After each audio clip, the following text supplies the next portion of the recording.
To export an MVR file from Vectorworks, what you're wanting to have all your design layers visible that you want to be in the augmented file. For example, I've got my units, I've got my rigging points, I've got my stage, I've got a full black there, and I've got my masking and a truck that comes on. Once you've got everything visible, you want to go to Files and Export and go to MVR, Export MVR. So you've got visible objects selected and then OK. Then we go to Desktop and Augment3d and save as an MVR, and it will export that. Then what we need to do, once this is done, we need to go into the EOS software and import it. And that is it exported. Importing an MVR file is easy on EOS. What you want to do is you want to go into File, Import, you want to scroll down to MVR, and then you want to go to your USB, and then your MVR should be where you've left it. Now you'll be shown this page here. We want to merge the scenery. Our channel should be okay. If you believe that your MVR has the right channels and has the right patch, we want to tick overwrite, but in our case we don't. We don't want to only import the location, we want to import all of it. So we should go to map devices, and it has mapped our devices for us already. So this would be our source file, so if it hasn't mapped it automatically, it will come up here. As you can see, our luster, that is our luster in Vectorworks, and it has mapped it to our luster here in EOS. So that is okay. And then we will hit OK. And then that will show us that we have our rig and our set on stage. And then what we want to do is apply augmented changes. To navigate in augmented is rather simple. Your scroll wheel is your zoom, so you zoom in and you zoom out. If you right click and hold, you orbit around, and if you click your scroll wheel in, you can move along the X and Y axis. Now in your augmented editor, you'll come to this screen. You can toggle the grid on, you can toggle snap on, that just means when you're moving things they will snap to the grid. If you're moving things, you have to have move selected. If you want to scale things, you can use scale and rotate similar. You still have your camera options while in augmented. We will get onto them at a later date. Your augmented editor is looking very bare at the moment. To fix this, you have windows.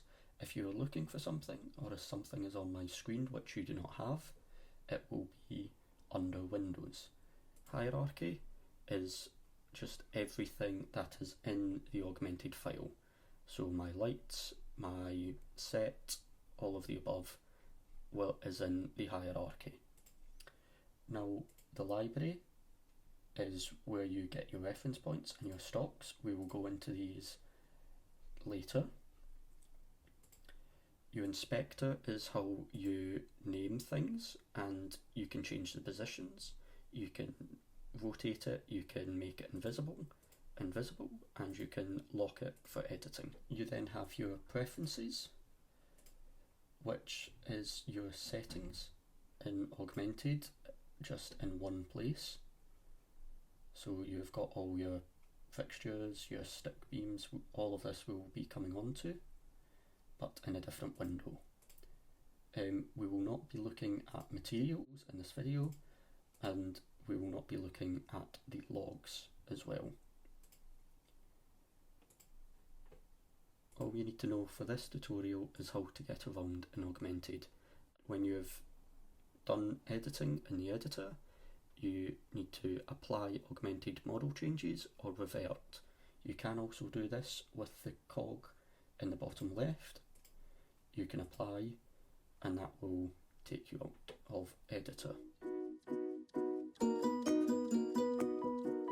In Augmented you have your camera options, you have your home and your bookmarks, which just take you throughout the place. So say I want this to be a bookmark, all I would need to do is get in position and hold it over the number that I want it to go to.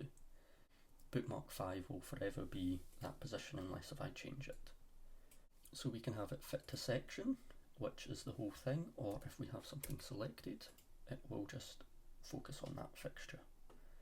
Then in camera we have fixture POV, which is really useful for when we want to light something, as it gives us its POV so we can see what the light is doing. Sticks are a very useful tool as they show you where your lights are focused without actually having to turn them on. This is very useful in scenarios where you are busking. As you can see, one of my movers is pointed directly at the truck while the rest are pointed straight down. So then we have the lighting options. You can select to just have movers selected or all. You can change the intensity of lights, which does not affect the intensity on the actual channel, it just affects the intensity on how it appears in Augmented. If we take the beam intensity and if we bring it to low, it will just lower the intensity of the beam. We can add haze if we want to, and then we can turn off completely ambient light, have it on low, medium or high. I would recommend having it on low and then during show probably off.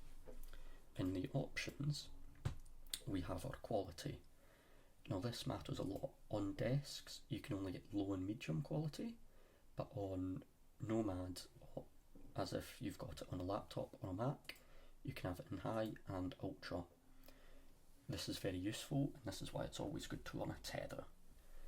And then we have pass through, which does as it says, the light will completely pass through any solid objects, or you can have it as realistic where it creates a shadow. Now we can add it with haze. As you can see, it simulates haze being in the room.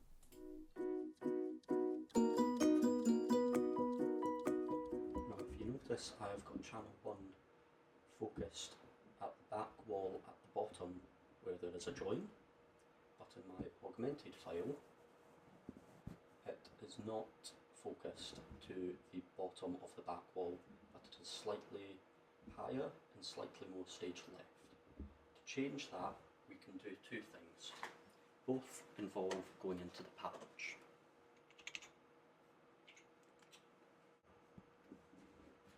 Now that I've got channel 1 selected in my patch, I can go to Augment3d and I could physically change the distance on my XYZ coordinates. However, we today are going to use FPE sets, as in my opinion those are definitely quicker and those are easier. Now we are going to make a new FPE set. There. What FPE stands for is Focus Palette Estimate. Now what that does is we are going to focus all across our set. We're going to have 4 to 6 points where we make focus palettes for the actual set, and then in the Augmented editor we will put those points in, and Augmented will take those focus palettes, crunch the numbers, and it will estimate where that mover should be in Augmented.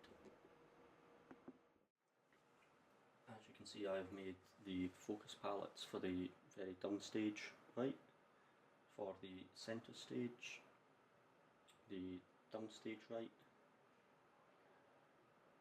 for the upstage at the very bottom of where the wall joins, and the very top of where the wall joins and meets the ceiling. I'll show you that and all.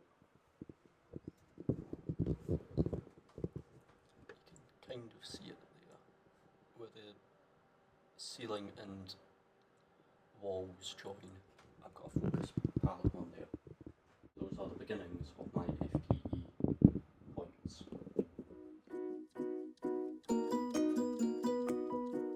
Now that I've got my focus palettes, I need to position my FPE sets. So if I go back into the patch and I select my FPE sets, I've got 5 of them. So what I'm going to do is I'm going to make my life easy and put them all at 0, 0, so I can find them. Now that all my focus palette sets are at 0, 0, I'm going to go back into the augmented edit, and I'm going to make sure I'm on move, and I've got the grid on, but I need my hierarchy to see them. So to get your hierarchy tab up, you go onto Windows and Hierarchy. Now that that's done, we will scroll down to our FPE points, and if you notice we've still got the first FPE set.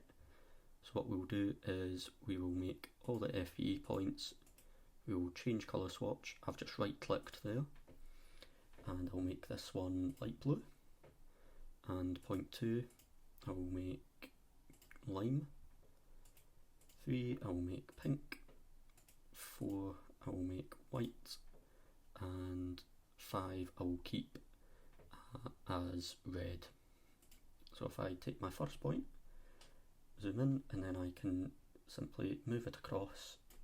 Now I know the distance between my focus palettes are a metre away from the torm, and I know that distance from there to there, so I'm going to place these points in augmented related to where I have got my focus palettes focused to.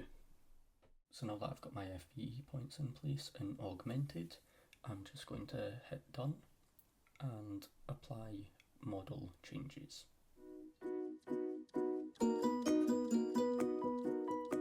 So once we have our FPE set points placed in augmented, we want to go ahead and make ourselves a copy as a backup, because FPE sets, when you calculate them, they aren't always accurate, and it's always good to have a backup. So now that I have my focus FPE points placed in augmented, what I will do is I will go back to the patch and I will select 1 through 4, my movers, and I will change the focus palette numbers, as I am not using 901 through 905, I am using 905 through 909. So now that I have them all set, I will click on the FPE set, and I will set that as set 2 that I'm using, and I will hit recalculate, confirm, and then I will hit accept FPE changes. Now this will change the world position and the orientation. Go into our augmented, you will now see that our movers are not rigged on that bar anymore, they're slightly different places. So let's see how it has worked, because sometimes this does not work first time. So as you can see, those are not focused on our points, so we will need to redo this. This is why it is good to make a backup.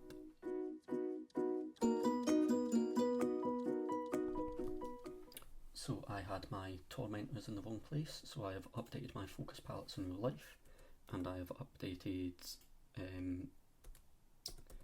my FPE sets placements in augmented. So let's see if this now works.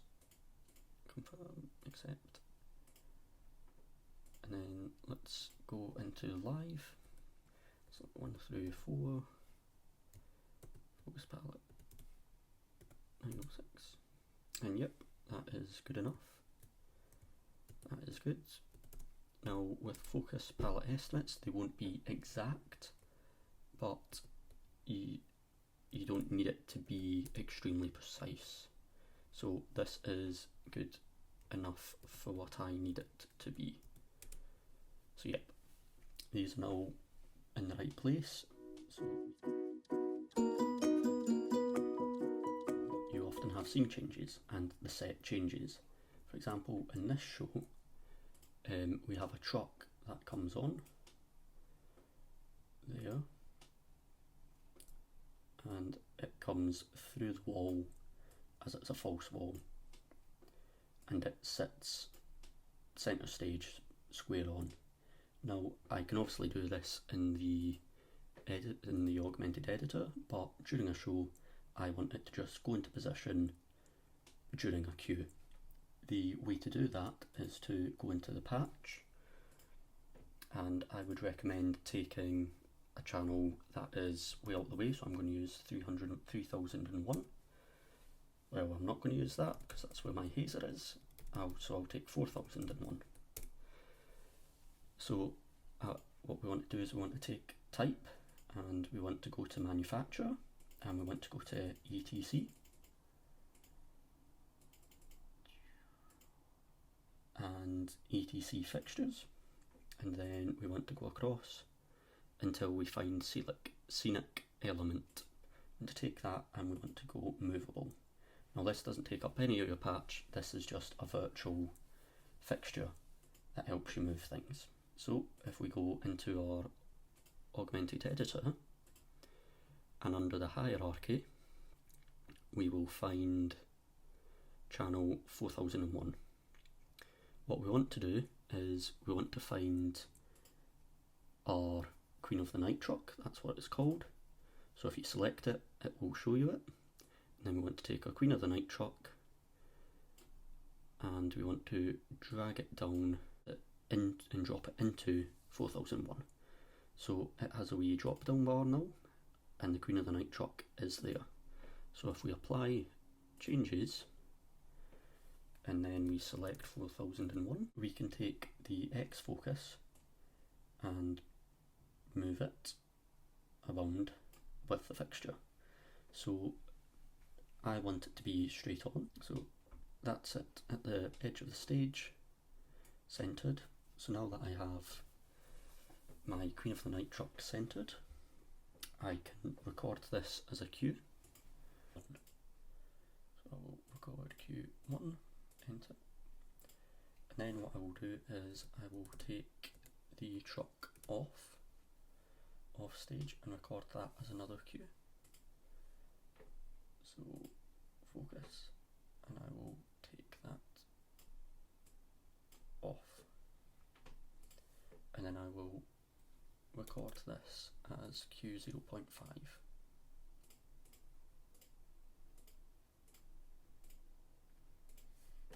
Now if I press go, the truck will come on stage, and then in Q2 it will be lit. So now that I've got the front of the truck lit, I will record this as Q2.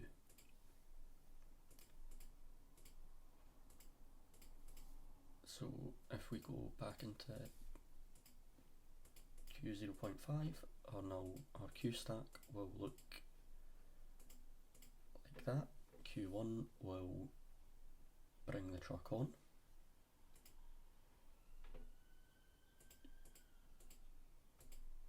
Q2 will then bring up channel 1, lighting it.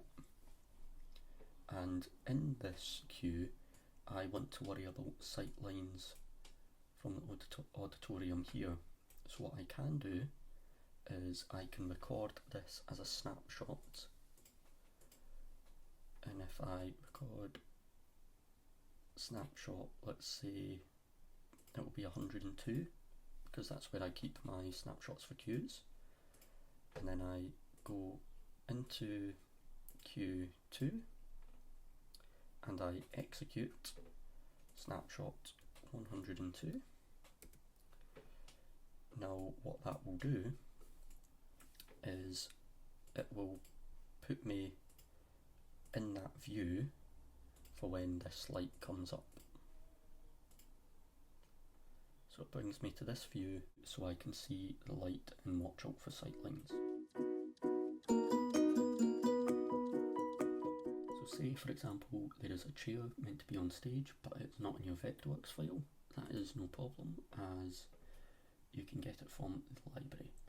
It would be under stock and furniture, and we have many options to pick from. Let's make it wider. So we want a desk chair, so we right click and create, and that gives us a desk chair. Now let's minimize this a bit and we can zoom in. Now this is a massive chair compared to the rest of the set, so let's bring it down to a bit more scale. So let's start making it a bit smaller. So now that we've got a chair that is relatively to scale, we can now position it and say it is upstage right. There it is, and then we want it to face the centre a bit more. So say we want it to face centre stage a bit more, we'll just turn it to face centre stage. You also have a lot of things in the library of stock, just generic things like chairs, so you don't have to worry about having everything in your Vectorworks plan. So we'll just apply changes, and there we go, we've got a chair. A very useful thing to have is the RFR app by ATC, as it allows you to use a feature that is called the magic wand. To use this, we need to go into Augmented and we need to drop a reference point. So we will create one, and then we need to select the image, and we're going to use this. This corresponds to what we'll be using in real life. The RCS has access to these, but if not, you just need to print them out as a PDF. Now these, if you notice, if you look at them, they have an arrow pointing upstage. We want to place this in Augmented in the exact same position that we will in real life, and for that we want the arrow to be facing that way, off stage. So I'm going to position this as it is just downstage off of centre, and I will change the name to AR target 1. Now that I've got that placed, I will be making another one, and I will use the reference point 2, as this one will be going all the way up stage, but it will still have the arrow facing downstage. So once I get this placed in the corner, let's get the rotate tool out, and it is rotating that way. So now that I've got this one placed, I will also be naming this one. I'll be naming this AR target 2. Now we will go into the space and place our real life targets at those positions and use the magic wand feature.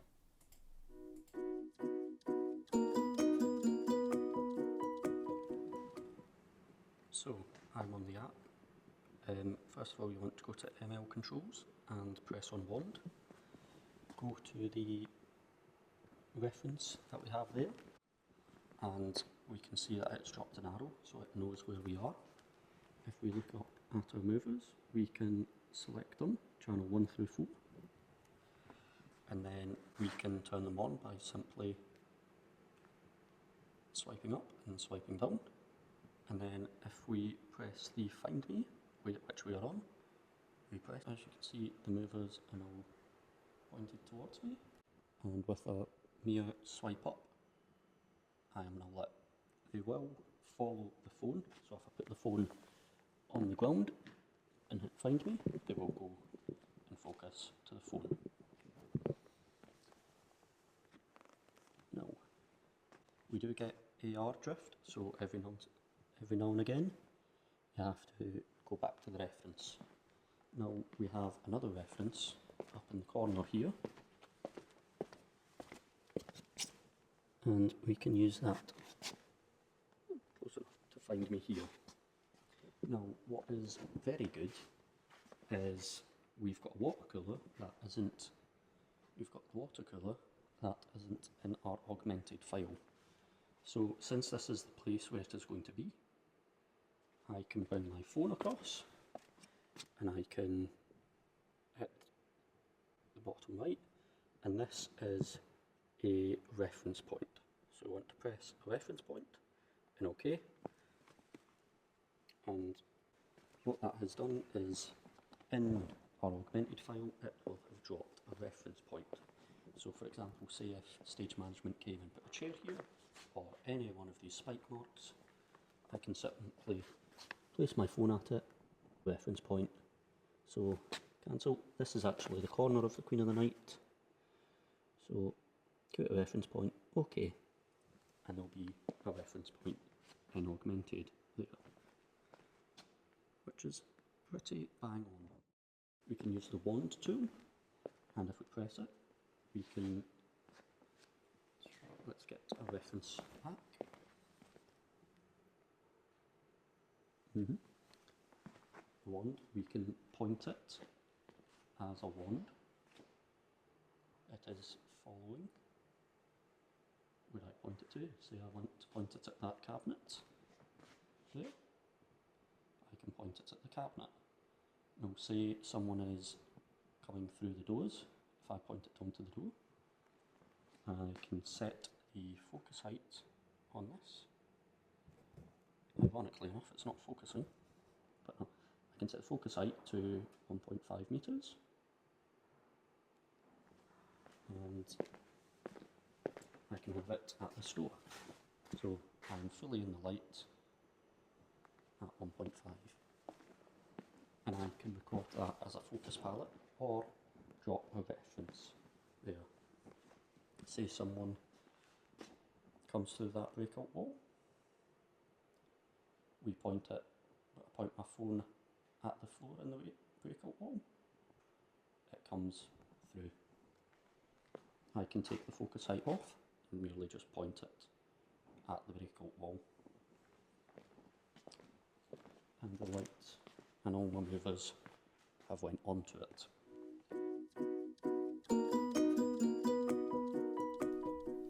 So now we're back at the desk and we see we have the Queen of the Night truck reference point and we have the water fountain reference point.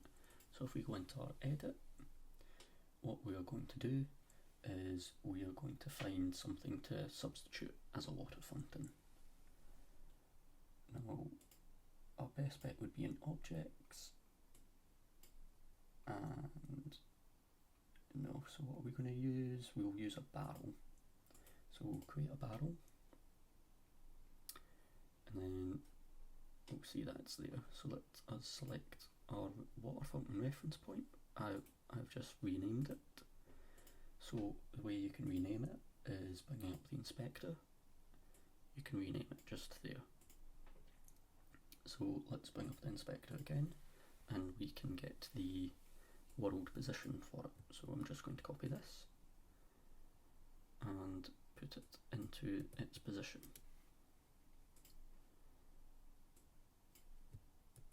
I'm not going to take the Z axis for the water fountain, as we want it to reach that, but we will make it a bit more to scale.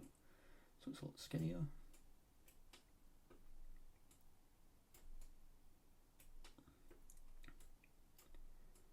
That looks about right, and we'll make it a bit taller. So there's about the right height. So now that we have the barrel, well, our water fountain in place, that is fine. We'll go ahead and apply changes. But if you've noticed, there's a lot of these dots, these reference points, the FPE sets, even the AR targets show up. Now, a way to get rid of them is to go back into the editor and bring up your inspector, which is just in the windows, and then we can go Queen of the Night truck. So we don't want to see that so we can make it invisible and we can lock it for editing, so we can't possibly mess with it. This is great for the VR targets because once they're done, once we have used them, we have kind of used them and we don't need to see them again. So I'm going to do it for all of the AR targets and the water fountain. Now I can make the barrel, for example, invisible, but that's not useful to me because the water fountain is always going to be there. But for the now, I'll make the chair invisible. So now that we've got them out of the way, we can do it with our FPE points. I have locked these in position already, just in case if I accidentally move them. So I will make them invisible. I have made the first set invisible already. So now that is me made all the points invisible. I will go back into Augmented, and now I have a clear stage with my water fountain already preset, and for it to go into the truck coming on.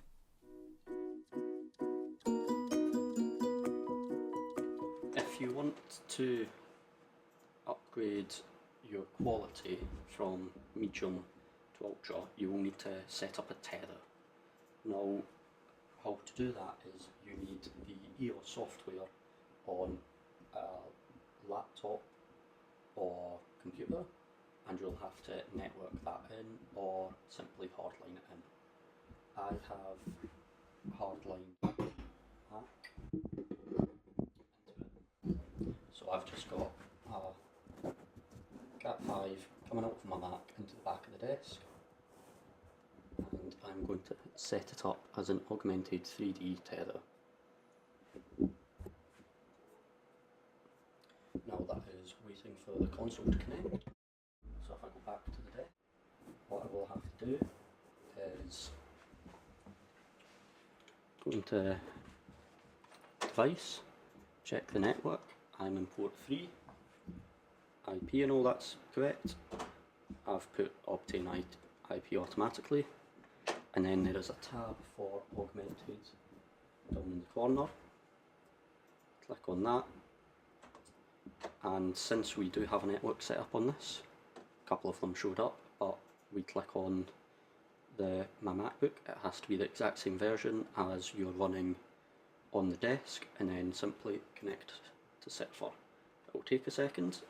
Your Augmented on your desk will go completely dark. Your laptop or whatever your device you're using will go right, and in this you can put the resolution up to ultra and you can change it to 4K, and it just makes it look a lot nicer and it runs a lot smoother on a laptop. I would always recommend